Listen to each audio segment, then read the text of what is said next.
Now, while you were a programmer, developer at New York Life, MetLife, you started to connect with your peers and started to develop a different feel for the United States. Is that correct? Am I characterizing that right? You're absolutely right. He did read the book. First of all, insurance companies behind the Iron Curtain were characterized as some of the really, really bad guys, the evil capitalist. And so I started working for MetLife. That's how we think of them now. Yeah, on the one hand, I just agree. Insulted at least 2 or 3 people. But the bad guys that will exploit their employees and suck the blood out of.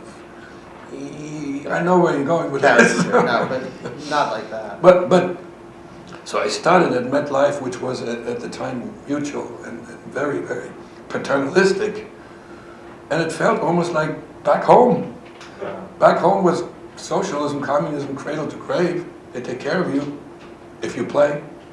And this company was employment to retirement. We'll take care of you. And I was looking for the bad guys. And they, by the way, that was the only company at the time that was giving employees free lunch in New York. You could have eaten breakfast, lunch, and dinner. The work was interesting, so I felt I really liked it. I liked the colleagues. You know, they were bright. It was a really, really good set of people. Oh, by the way, they were a little different from this audience. Very mixed. A lot of immigrants. Cuba, Italy, Russia, Germany. And just, you know, people, really smart people who couldn't bring their credentials with them and make them work, but their brain would work and they would, you know, easily, get a foothold in IT. And I just liked the work, and this was a funny thing. Towards the end, I had a sort of a split allegiance as far as home. My home was back there, but then my home was here too. And at one point, I was thinking, you know, I'm going to miss this when I go back.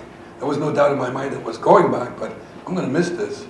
And I've worked since. Altogether, I have almost 40 years in IT, and I've always felt at home in a functioning IT community.